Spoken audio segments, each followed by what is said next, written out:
কোরবানির বিষয়ে দেখেন, শুধু একটা উদাহরণ শুনেন। কোন মুসলমান কোরবানির 3 দিন অর্থাৎ 10ই জিলহজ কোরবানি হয়, যেদিন আমরা কোরবানি করি এটারই কয় 10ই জিলহজ। তো কোরবানির দিন এবং তার পরের 2 দিন, হুজুরের মোবাইলটা সাউন্ড করে দেন তো, সাউন্ড করে দেন। তো 10, 11, 12 জিলহজ মাসের এই 3 দিন মানে কোরবানির দিন আমরা যেটারে বলি, তারপরের 2 দিন সহ এই 3 দিনের ভিতরে যদি কারো কাছে 52.5 বড়ি রূপার সমপরিমাণ টাকা মূল্য থাকে তাহলে তার উপরে কোরবানি ওয়াজিব। 52.5 বড়ি রূপার দাম সর্বোচ্চ যদি 1000 টাকা করে হয় বড়ি, রূপার বড়ি কম, স্বর্ণের বড়ি বেশি। রূপার বড়ি 1000, 1200, 1300, কখনো কখনো 2700 টাকাও হয়।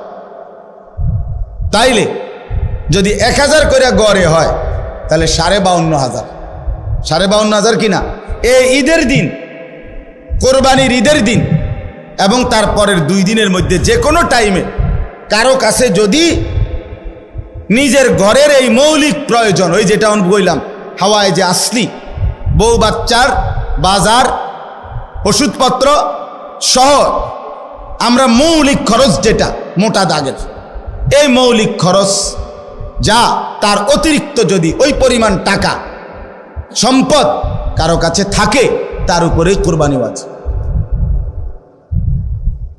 আল্লাহ রাসূল সাল্লাল্লাহু আলাইহি ওয়াসাল্লাম বলেন, যার উপরে কোরবানি ওয়াজিব হলো অথচ কোরবানি সে করলো না, রাসূলুল্লাহ সাল্লাল্লাহু আলাইহি ওয়াসাল্লাম স্পষ্ট বলছেন, ফালা ইয়াকরাবান্না মুসাল্লানা, সে যেন ঈদগাহে না আসে, সে যেন আমাদের নামাজে না আসে।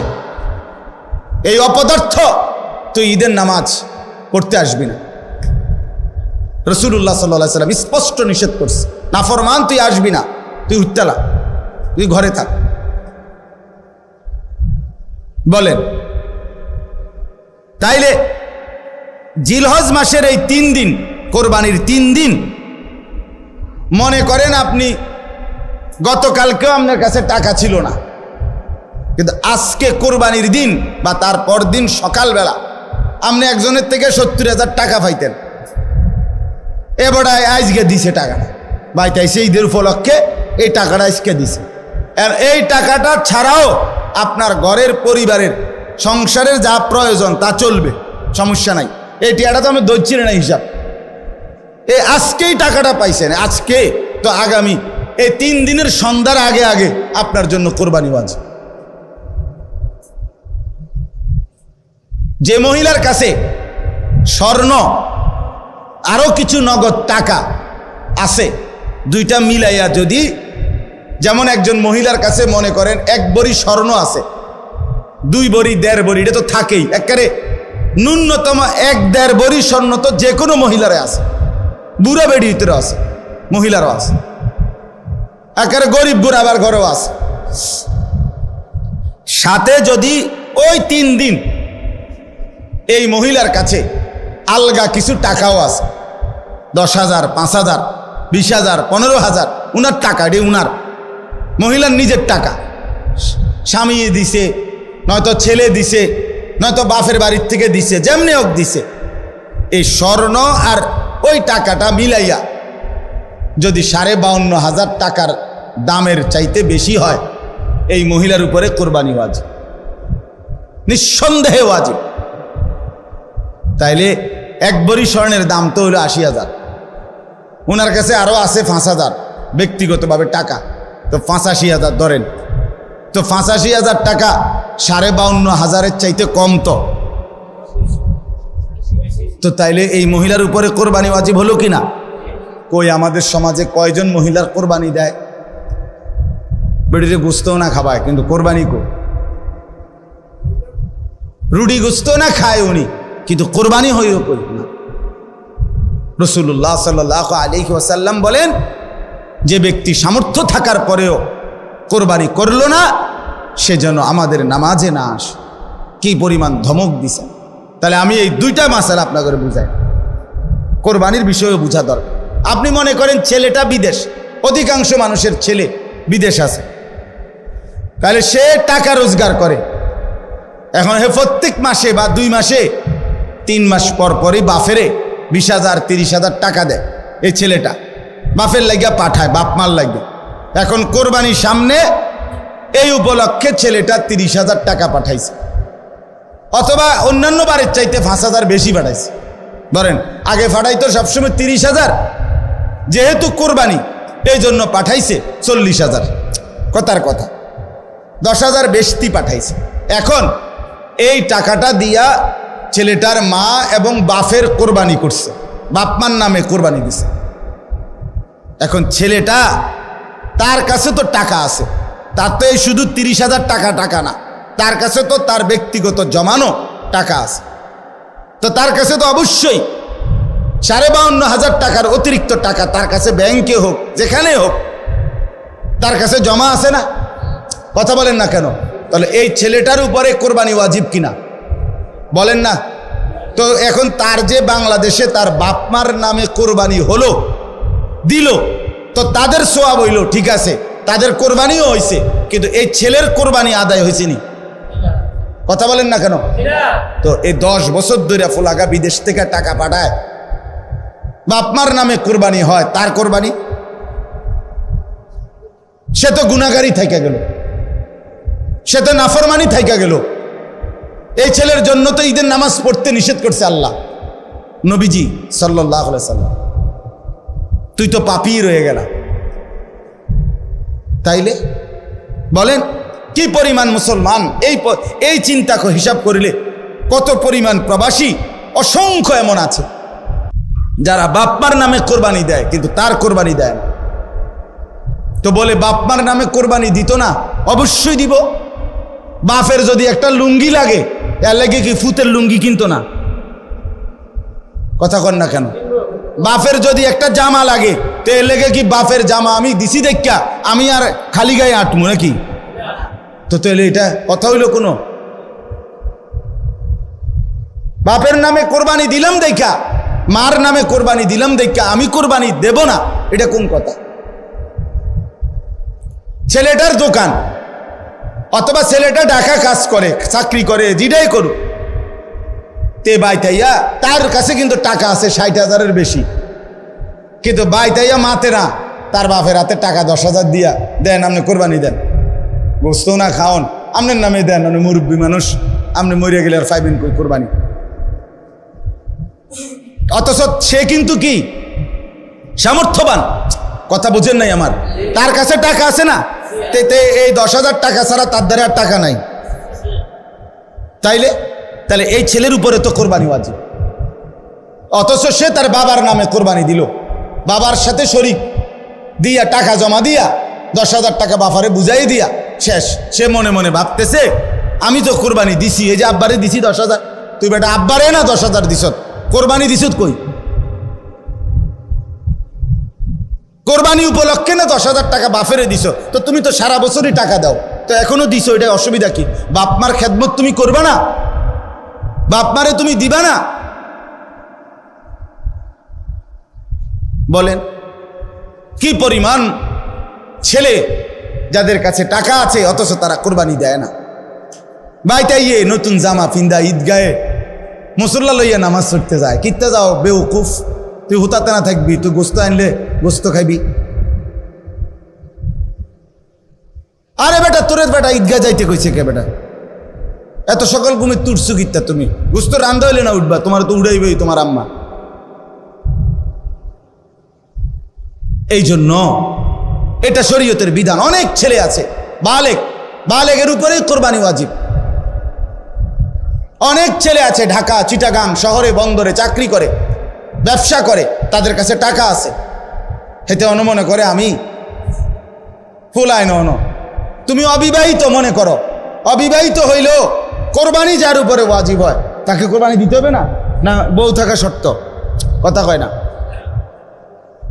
হয়তো তো এটা বুঝেই না, হয়তো মায়ের বার্তাই দেয় না এটারে, হয়তো এটা কিছুই মনে যায় না। তাহলে এখানে বিবাহিত অবিবাহিত না, তো বালেগ হলেই শরীয়ত সম্মত টাকা, শরীয়ত নির্ধারিত যার কাছে আছে তাকে কোরবানি দিতে হবে। তাহলে অসংখ্য মহিলাদের উপরে কোরবানি ওয়াজিব হয়, অসংখ্য ছেলের উপরে। ছেলেটাই অল্প বয়সী, 18 বছর 20 বছরের ছেলেরে বিদেশ পাঠাই দিছে, ফোলা বিদেশ থেকে টাকা পাঠায়, বছরের পর বছর বাপমার নামে কোরবানি হয়, অথচ তার কাছে আরো টাকা আছে। তাহলে ওই টাকাগুলোর কারণে তো তার উপরে কোরবানি ওয়াজিব। এই জন্য দয়া করে বাপ, আরো অনেক মাসালা আছে, আমি শুধু বুঝায় বলব। ও 2 ভাই চাকরি করে অথবা 2 ভাই ব্যবসা করে, দোনো ভাইয়ের আলাদা 2টা দোয়ান, কিন্তু সংসারে একসাথে অন, এমন আছে না? মানে বিদ্রোহ হয়েছে না আর কি, দোনো ভাই, বাপ মাও আছে ঘরে, তো বাপ মার লগে একসাথে খায়। তো কাজে যেহেতু তারা এখনো সংসার ভিন্ন হয় নাই, যাদের ঘরে বউ লইয়া যার যে আলাদা থাকে যদিও, কিন্তু রান্দাবাড়ি এক লগে একসাথে খায় দেয়। তো দোনো ভাইয়েই কামাই রোজগারি করে, দোনো ভাইয়েরই কি আছে, ইনকাম আছে। দোনো ভাই মিল্লাট, এবারটা 15,000, এবারটা 15,000 মিলাইয়া 30,000 টাকা আব্বার হাতে দিয়েছে, কোরবানি দেন আমি। কারণ আমরা তো একসাথে খাই, গোস্ত তো রাইলে আমরা একসাথে খাও, আমরা কি আর এনে আলাদা খামুনি? তো গোস্তই তো খাওয়া, তো এটা তো আমরা একসাথে আসি। বুঝেন নাই কথাটা? তো এবারে এই 30,000 টাকা দিয়ে কার নামে কোরবানি দিল? বাপের নামে। তো তোমরা যে দুজন সামর্থ্যবান, তোমাদের কোরবানি কই হলো? এই 2 জন, তোমরা যে দুজনের উপরে কোরবানি ওয়াজিব হলো, তোমাদের কাছে তো 60,000 টাকা বা তদুর্ধ টাকা আছে, তো এটা তোমাদের ওয়াজিব কই? এটা কি গোশত খানা? শুধু কোরবানি মানে গোশত খাওয়া? তো এরকম অগণিত মানুষ ভুল করছে। আচ্ছা, যদি বয়ের মাসালা কোনটা? মনে করেন 7 শরিকের কোরবানি, 6 শরিক আলগা হয়ে গেছে, আর এইখানে যে একটা শরিকের মধ্যে এরা 2 জন শরিক হয়েছে, এই 2 ভাই, কিন্তু দোনো ভাইয়ের উপরে কোরবানি ওয়াজিব। দোনো ভাইয়ের সামর্থ্যের কারণে, মানে দোনো জনের কাছে টাকা আছে আলাদা আলাদা, এখন কোরবানি ওয়াজিব হলে এনে 2 জনের, একজনের না 2 জনের? তো আগের আছে আলগা 6 শরিক মনে করেন, আর এরা 2 ভাই মিল্লা টাকা দিয়া 1 শরিক লইল। তো দেখতে না আপনার কাছে মনে হইলো কয় শরিক? 7 শরিক, কিন্তু কোরবানি ওয়াজিব ওয়ালা শরিক মূলত হয়েছে কয়জন? তো একজনের কোরবানিও হবে। ইন্না আউওয়ালা বাইতিন উদিআ লিন-নাসি লাল্লাযী বিবাক্কাতা, হজ এটা মূলত করা হয় কাবা ঘরকে কেন্দ্র করে। কাকে কেন্দ্র করে? তা আল্লাহ তাআলাকে যদি প্রশ্ন করেন, আল্লাহ কাবাকে কেন্দ্র করে হজ কেন করতে হবে? নামাজ বাড়িঘরে হয়, রোজা যে যেখানে আদায় হয়, জাকাত যে যেখানে আছে সেখান থেকে দিলেই হয়, তো হজে কি কি করতে হবে? আপনি আমার এটা কোনায় ব্যবস্থা করি, কথা বুঝছেন কি না? নামাজ জাকাত রোজা যেহেতু এখানেই পালন করতে পারি, হজের জন্য এখানে যাইতে হবে কেন? তো আল্লাহ তাআলা কাবা ঘরের কতগুলো বৈশিষ্ট্য আল্লাহ তাআলা এখানে বলছেন, বলার পরে বলছেন এই বৈশিষ্ট্যগুলোর কারণে আমি আমার এই ঘরকে কেন্দ্র করে হজ ফরজ করলাম। কি কি বৈশিষ্ট্য কাবার, যেটা আমনের বাড়িঘরে নাই, যেটা বাংলাদেশ চীন জাপানে নাই, যেটা মক্কার ওই কাবা ঘরে আছে, সেটা আর কোথাও নাই। ওই বৈশিষ্ট্যগুলো শুধু সেখানেই পাওয়া যায়, অতএব সেখানেই হজ করতে হবে। 1 নাম্বার, ইন্না আউওয়ালা বাইতিন, আল্লাহ বলে আমার এই গোটা জমিনের কায়নাতের মধ্যে ওই জায়গায় যে কাবা, এটাই জমিনের প্রথম ঘর,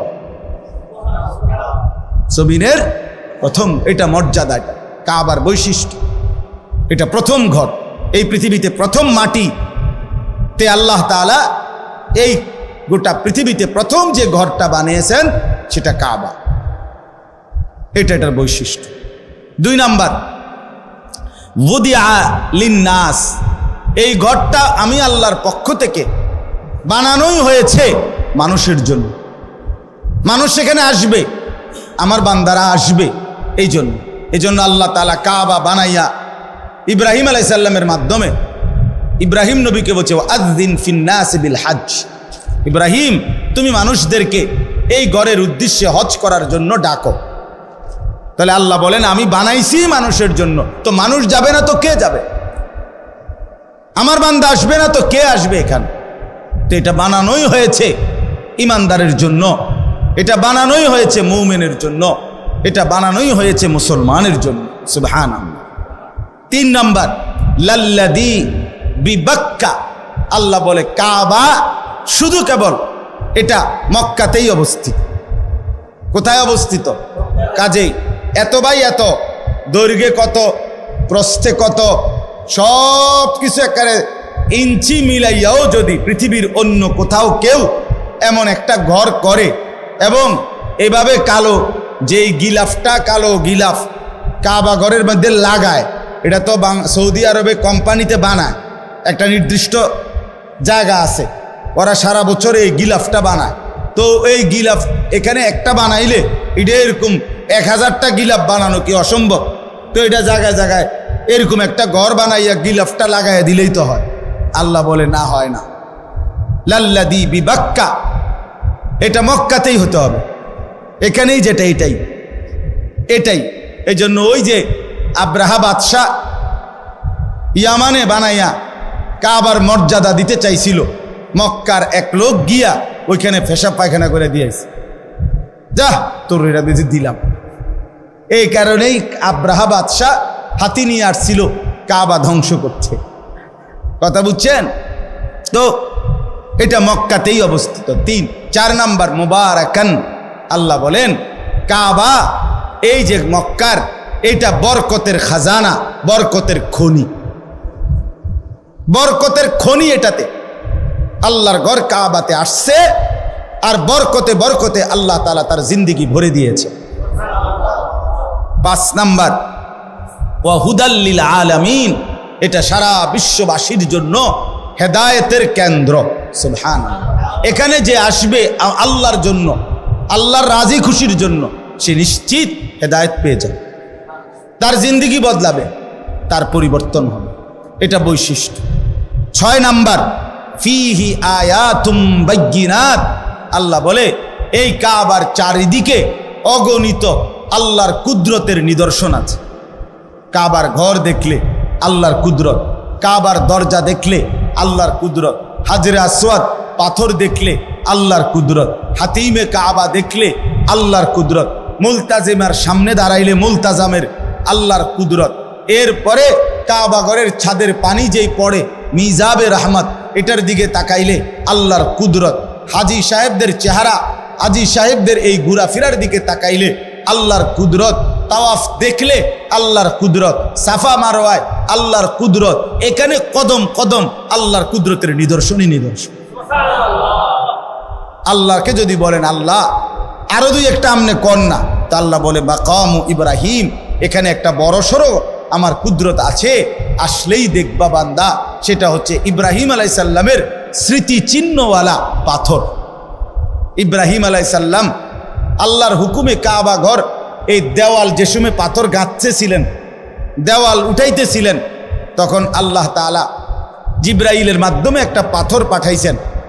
এই পাথরটা ইব্রাহিম আলাইহিস সালামের পায়ের নিচে দিছে। ইব্রাহিম আলাইহিস সালাম এই পাথরের উপরে দাঁড়িয়ে কাবা ঘর নির্মাণ করছেন। আল্লাহ তাআলা স্বয়ংক্রিয়ভাবে ওই পাথরটাকেই লিফট বানায় দিয়েছেন। এটা ইব্রাহিম আলাইহিস সালামের প্রয়োজনে উপরে উঠতো, নিচে নামতো। তো এই পাথরটা আল্লাহকে বলছে, আল্লাহ আপনার বন্ধু আমার উপরে পাও দিয়া রাখছে, আমি পাথর যদিও শক্ত, কিন্তু আমার একটু মন চাইতেছে আপনি যদি আমার সুযোগ দেন, আমি একটু নরম হইয়া আপনার বন্ধুর পায়ের চিহ্নটা আমার মধ্যে নিয়ে নেই। তা আল্লাহ তা বলছে ঠিক আছে।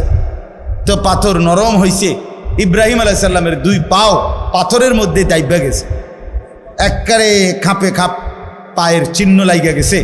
এখন আজ 6000 বছর পরেও ইব্রাহিম আলাইহিস সালামের সেই পায়ের চিহ্ন বিশিষ্ট পাথর ওইখানে অবিকল একই রকম আছে। ফিহি আয়াতুম বাইয়িনাত মাকামু ইব্রাহিম, এটা বৈশিষ্ট্য। আপনি গেলে দেখবেন। চলেন যাই, বলেন ইনশাআল্লাহ। যে দিল আল্লাহর ঘর দেখতে চায় না সেটা কোনো দিলে না। তুই বেটা কোনো মুসলমান মহব্বতওয়ালা হলি না। যেই কলিজায় আল্লাহর ঘর দেখতে চায় নাই, সে তো আল্লাহকে ভালোই বাসে নাই, আল্লাহকে মহব্বতই করে নাই। সুবহানাল্লাহ। ওয়ামান দাখালাহু কানা আমিনা। এই শেষ বৈশিষ্ট্য হইল, আল্লাহ বলে আমার এই কাবা এমন জায়গা, এখানে আসলেই নিরাপদ, আসলেই নিরাপদ, গুনাহ থেকেও নিরাপদ, নাফরমানি থেকেও নিরাপদ, শত্রুর হামলা থেকেও নিরাপদ, কারো জুলুম অত্যাচার থেকেও নিরাপদ। সুবহানাল্লাহ, নিরাপদ। ওমান দাখালাহু কানা আমিনা, ঢুকলেই নিরাপদ, ঢুকলেই নিরাপদ। আল্লাহ বলছেন এটা নিরাপদ। এই এত কিছু বলে এই শেষ কথাটা দেখেন, আল্লাহ তাআলা বলেন কাবার কি কি বৈশিষ্ট্য কইল? 9টা বৈশিষ্ট্য কইছে। 1 নাম্বার, এটা প্রথম ঘর। 2, মানুষের জন্যই বানানো হয়েছে।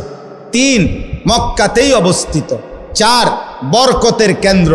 5, সারা পৃথিবীর মানুষের হেদায়েতের কেন্দ্র।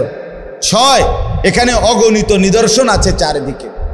7, এখানে মাকাম ইব্রাহিম আছে। 8, এখানে যে ঢুকবে সে নিরাপদ হয়ে যাবে। এই 8টা 9টা 8টা। আবার ওই একটার ভিতরে তো অনেকটি, এখানে অনেক নিদর্শন আছে কইলে তো একটা একটা আলগা আলগা কইলে তো এখানে অনেকটি। সর্বশেষ আল্লাহ বলেন এই এতগুলো বৈশিষ্ট্যের কারণে ওয়ালিল্লাহি আলান নাসি হিজ্জুল বাইতি, আমি আল্লাহ আমার সন্তুষ্টির জন্য আমার বান্দাদের উপরে মানিস্তাতা ইলাইহি সাবিলা, শরীয়ত কর্তৃক নির্ধারিত সামর্থ্য যাদের আছে তাদের জন্য এই ঘরের হজ ফরজ করে দিলাম। আল্লাহ এবার শেষ বলে, বান্দা শুনো, আমি এত বড় মর্যাদাপূর্ণ কাবা, এত বৈশিষ্ট্য বললাম, হজটাকে ফরজ করলাম, সামর্থ্য আমি দিলে তাইলে যাইতে কইছি, আমি যদি সামর্থ্য না দেই তাইলে যাওয়ার দরকার নাই।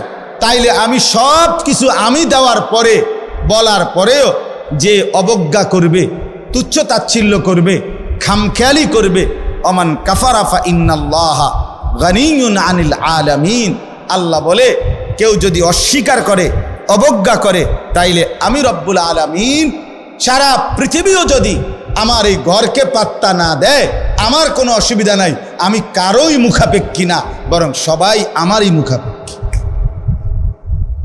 16 কোটি মুসলমানও যদি হজ না করে, আল্লাহর কিছুই যাবে না, আসবে না, ক্ষতিগ্রস্ত হবে আমরা। কথা বলেন না কেন? বাংলাদেশ থেকে যদি কেউ হজে না যায় তো কাবা ঘরের এক সাইড কাইতে হয়ে যাবো নাকি? তা আল্লাহর ঘরের মর্যাদা কমে যাবে না? আল্লাহর মর্যাদা কমে যাবে। কে ধরেন আমি না গেলে, আপনি না গেলে, হজ ফরজ হওয়ার পরেও তো আপনার আমার মরণ যদি ইহুদির মরণ হয়, খ্রিস্টানের মরণ হয়, তো কি হবে কবরে, কি হবে হাসরে, কি হবে আখেরাতে, কি হবে পরকালে? এজন্য দয়া করে কথা এখানেই শেষ, মেহেরবানি করে চলেন। কিছু মাসালাও বললাম অল্প করে, আবার ফজিলতও বললাম হজ্জের, কোরবানির। হজ এবং কোরবানি, যাকাত এগুলো আদায়ের প্রতি আরও যত্নবান হবেন। আল্লাহ তাআলা আমাদেরকে তৌফিক দান করেন। যে কয়জন নওজোয়ান ছেলে আছো ভাইয়া, মেহেরবানি করে অনুরোধ করছি, কষ্ট করে গরমের মধ্যেই ভাই আল্লাহর কথা শুনেছো ভাইয়া, আমার অনুরোধ রইল মুসলমানের যুবক 5 ওয়াক্ত নামাজ পড়তে চেষ্টা করো ভাইয়া। মোবাইলের এই আসক্তি, নারীর ছবি, জেনা ব্যভিচারের এই দৃশ্য, সারাদিন বন্ধুদের এই আড্ডা, খোদার কসম শেষ পর্যন্ত আখেরাত না, আখেরাত তো নাইয়ে, দুনিয়াও খুব বেশি লাভবান হবে না, খুব লাভবান হবে না। কাঙ্ক্ষিত কোনো ফলাফল আসবে না। বড় মোবাইল থাকবে না পৃথিবীতে, আমি বললাম। ফিতার ক্যাসেট পৃথিবীতে নাই, চ্যাপ্টা চ্যাপ্টা সিডি এডি এখন আর নাই, কেউ জানতো না। ওরা যারা বানাইছে ওগুলো যখন চলছে তখন কেউ বুঝতো না যে এগুলো থাকবে না। ফিতার ক্যাসেট আমি দেখছি, ওই যে ফিতাওয়ালা ক্যাসেট যে, সেগুলো আছে এখন, চলে এগুলো, সিডি চলে এগুলো, যে চ্যাপ্টা চ্যাপ্টা, তো এগুলো তো আমিও দেখছি। তা আমার বয়স তো কমপক্ষে 600 বছর, ঠিক না? তো আমি তো দেখছি আজ থেকে 25 বছর আগে, আমি তো দেখছি রে বাপ। তো 20-25 বছরের ব্যবধানে এগুলো টোটালি উঠে গেছে। এখন বাচ্চারা যদি মোবাইলে আরে ফিতার ক্যাসেট চিনাইতে হয়তো তো মোবাইলে হয়তো টোয়াইয়া বাইর করে দেখান লাগবে যে এই রুম আছিল। এই জন্য বড় মোবাইল, এই প্রযুক্তি এগুলো থাকবে না। কিন্তু আমি আর আপনি কোনো দিন শেষ হবে না। কবরে যেতে হবে, হাসরে যেতে হবে, মিজানের সামনে দাঁড়াইতে হবে, ফুলসেরাত পার হইতে হবে। কাজে ক্যাসেট থাকবে না, ফিতা থাকবে না, মোবাইল থাকবে না, আমি থাইকা যাব। আমাকে হিসাব দিতেই হবে, আমাকে হিসাব দিতেই হবে। এই জন্য বন্ধুরা মনে রাখতে হবে, সমবয়সী বন্ধু তোমার এই আড্ডার সঙ্গী কবরের সঙ্গী না, আখেরাতের সঙ্গী। যে কিছুক্ষণ টাকা পয়সা মোবাইল অথবা শরীরের ফুর্তি করার সামর্থ্য আছে ওটুকুরই সঙ্গী, ফুরায় গেলে আর নাই। আল্লাহ তাআলা আমাদের প্রত্যেককে তৌফিক দেন, কবুল করেন, আমিন। সুবহানাল্লাহি ওয়া বিহামদিহি। আল্লাহ শিফা হুজুর আপনি দোয়া করেন। আলহামদুলিল্লাহি রাব্বিল আলামিন, আল্লাহুম্মা আনতাস সালাম ওয়া মিনকাস সালাম। সামনের জীবন আরো বেশি নেক আমলের তৌফিক দেন, ঈমান আমলের দৌলত দেন, তাকওয়া তাহারাতের জিন্দেগি দান করেন। আল্লাহ আমাদের প্রত্যেকের জীবন কবুল করে নেন। এলাকার সমস্ত কবরবাসীদেরকে মাফ করে দেন, কিয়ামত পর্যন্ত কবরের আযাব মাফ করে দেন। আল্লাহ জীবনটা সুন্দর করে দেন, আখিরাত সুন্দর করে দেন। জওয়ান যুবক ছেলেগুলোকে নামাজি বানিয়ে দেন। মুরব্বী বাবা চাচাদেরকে আরো বেশি নেক আমলের তৌফিক দেন। মা বোনদেরকে পর্দা পুশিদা দান করেন।